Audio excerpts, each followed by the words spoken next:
ناظرین اس وقت جب میں یہ ویڈیو ریکارڈ کر رہا ہوں تھوڑی دیر پہلے یہ اطلاع آئی ہے کہ 1 درجن کے قریب مزید کارگو طیارے جو فوجی طیارے ہیں امریکہ کے، یہ 1 درجن کے قریب طیارے ہیں، یہ بھاری فوجی ساز و سامان لے کر مڈل ایسٹ کی طرف آ رہے ہیں۔ میں بھی ابھی جب یہ ویڈیو سن رہے ہوں تب تک پہنچ گئے ہوں یا وہ پہنچنے والے ہوں۔ بہرحال یہ امریکہ اسلحہ جو ہے بڑی مقدار میں اکٹھا کر رہا ہے یہاں پہ مڈل ایسٹ میں، تاکہ ہر طرح کی صورتحال میں امریکنز کو ایک مرتبہ پھر بیک فٹ پہ نہ جانا پڑے۔ یعنی اتنا اسلحہ وہ یہاں پہ اکٹھا کر رہے ہیں، اتنا ساز و سامان لے کر آ رہے ہیں، ایسا زبردست گھیرا وہ ڈال رہے ہیں چاروں طرف سے ایران کو کہ اگر فیوچر میں دوبارہ لڑائی ہو جاتی ہے تو پھر انہیں پہلے کی طرح پیچھے نہ ہٹنا پڑے یا ان کو شرمندگی کا سامنا نہ کرنا پڑے۔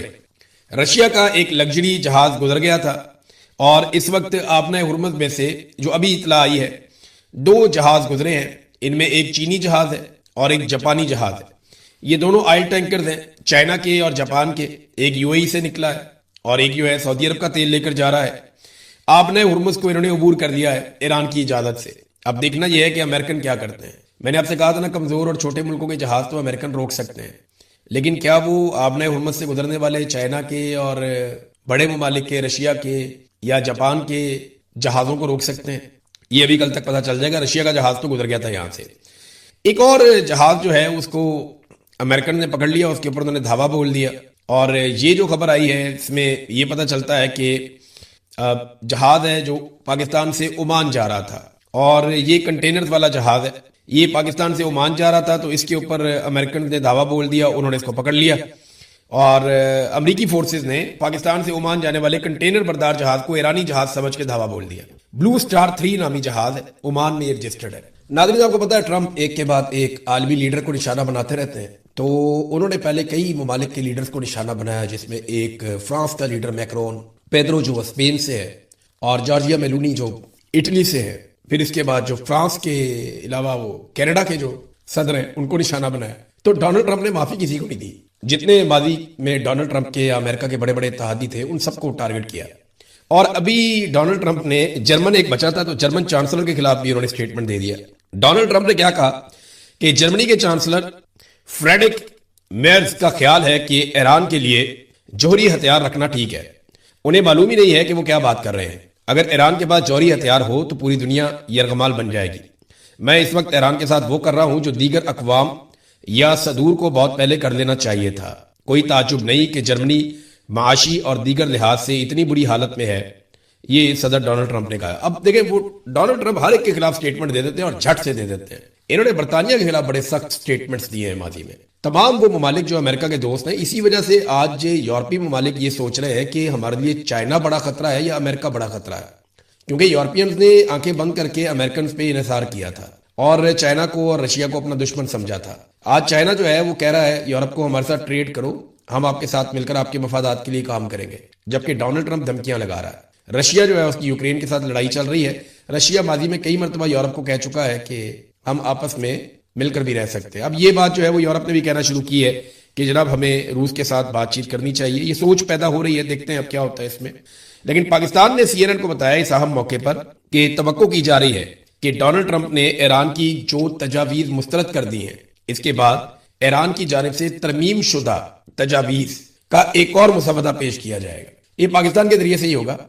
ایران نے پاکستان کے ذریعے سے ڈونلڈ ٹرمپ کو کہا تھا کہ اس فارمولے کے تحت ہم آبنۂ ہرمز کو کھول دیتے ہیں، باقی چیزیں بعد میں کر لیتے ہیں، لیکن ڈونلڈ ٹرمپ نے انکار کر دیا تھا۔ اب پاکستان نے یہ کہا ہے کہ ایران سے ہم یہ توقع کر رہے ہیں کہ وہ ترمیم شدہ ایک نئی تجاویز کا مسودہ ہمارے حوالے کرے گا، ہم امریکہ کو دیں گے۔ تو یہ مذاکرات اسی طرح چلتے رہیں گے، جنگ بندی رہنی چاہیے، بس آہستہ آہستہ آبنۂ ہرمز بھی کھلنے کی طرف چلی جائے گی۔ لیکن ابھی تو امریکہ کا فائدہ ہے، امریکہ کا اپنا تیل بک رہا ہے، دنیا میں تیل کا سب سے بڑا ڈیلر وہ بن گیا ہے۔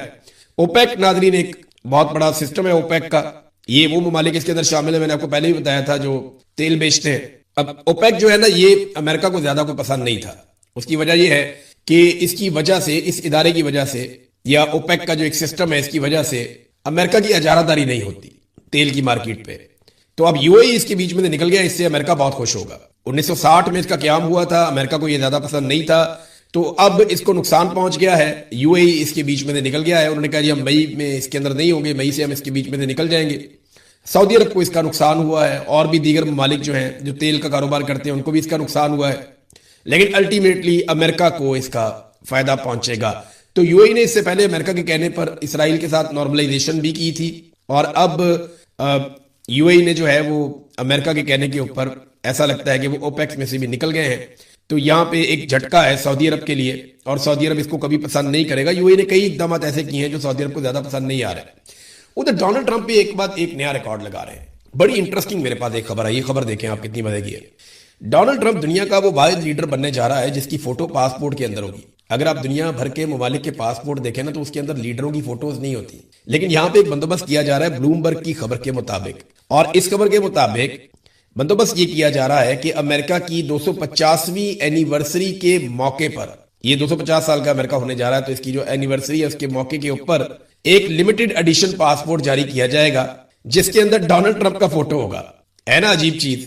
یعنی اس سے پہلے ہم نے نہ کبھی ایسا دیکھا نہ کبھی ایسا سنا, لیکن اب ایسا ہونے جا رہا ہے, اور پہلی دفعہ ہونے جا رہا ہے کہ کسی لیڈر کی فوٹو جو ہے وہ لگائی جائے گی پاسپورٹ کے اندر. تو ڈونلڈ ٹرمپ کی فوٹو والے پاسپورٹ آئیں گے, امریکہ کے پاسپورٹ لمیٹڈ ایڈیشن کے, اور یہ محکمہ خارجہ امریکی پاسپورٹ پر امریکی ڈونلڈ ٹرمپ کی تصویر لگانے کے منصوبے کو حتمی شکل دے رہا ہے. یہ بلومبرگ نے بھی کہا ہے اور فاکس نیوز نے بھی کہا ہے. امریکن میڈیا نے اس کو رپورٹ کیا, اور اس میڈیا نے رپورٹ کیا جو ذرا ڈونلڈ ٹرمپ کے, فاکس نیوز تو آپ کو پتہ نا ان کی پارٹی کے ذرا قریب ہے. تو یہ تو ڈونلڈ ٹرمپ کو نرگسیت کی عادت پڑ گئی.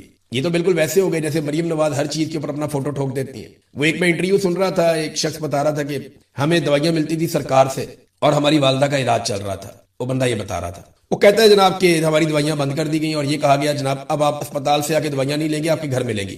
وہ کہتے ہیں جی ہم 8 مہینے انتظار کرتے رہے اور ہم بازار سے دوائیاں خرید کے استعمال کرتے رہے کہ کب یہ ہمارے گھر دوائیاں دیں گے. تو اس کے بعد وہ بندہ بتاتا ہے کہ جناب جب دوائیاں ہمارے گھر آئیں تو اس کے اندر سے وہ دوائیاں جو جان بچانے والی دوائیاں تھیں اور جو قیمتی دوائیاں تھیں وہ غائب تھیں, اور چھوٹی موٹی دوائیاں جو غیر ایک معمولی قسم کی دوائیاں جو ہیں وہ اس کے اندر شامل تھیں, جو ہر گلی محلے کے میڈیکل سٹور سے بہت سستی مل جاتی ہیں, لیکن ڈبے کی قیمت جو ہے وہ دوائیوں کی قیمت سے زیادہ تھی. تو یہ وہی نرگسیت ہے جو نواز شریف کی ہے, وہی نرگسیت ہے جو مریم نواز کی ہے. یہ سارا خاندان جو ہے وہ ذہنی مریض ہے, اسی کام پہ لگے اپنا فوٹو چپکاتے ہیں سرکار کے پیسے پہ.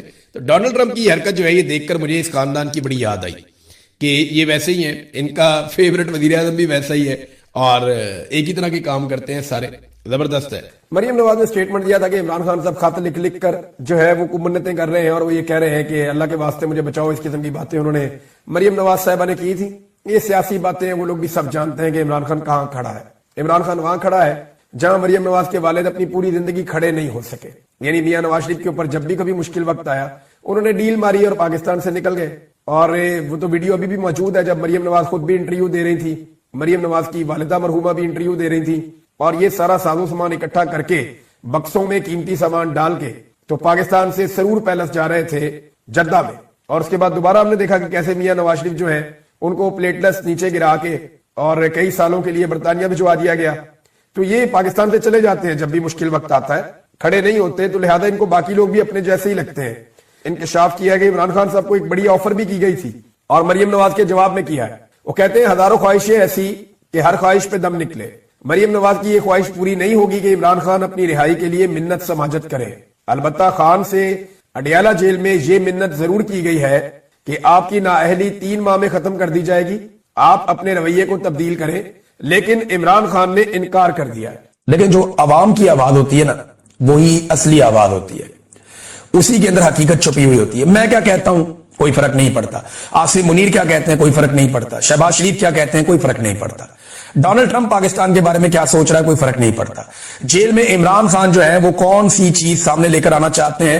اصل فرق پڑتا ہے جب عوام بتاتی ہے کہ وہ کیا چاہتے ہیں, یا عوامی رد عمل یا عوامی رائے کسی ایک چیز کے بارے میں کیا. اور یہی جمہوریت کا حسن ہے کہ لوگ جو فیصلہ کر لے آپ کو اس کے مطابق چلنا ہوتا ہے. آپ لوگوں کی ول کے خلاف نہیں جا سکتے.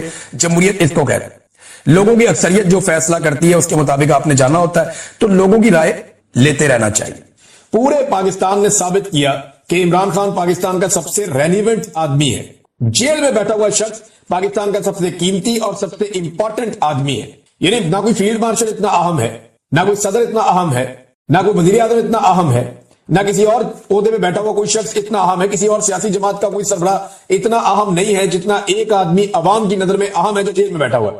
اگر کسی کو یقین نہیں آتا تو عمران خان کے مقابلے میں پاکستان کے کسی بھی حلقے سے عمران خان ایک بندے کو ڈیوٹی لگا دینا کہ یہ والا وہ بندہ ہے جس کو آپ نے ووٹ ڈالنے ہیں, تو یہ سارے مل کر بھی الیکشن لڑ دیں, عمران خان کے اس بندے کے مقابلے میں الیکشن نہیں جیت سکتے.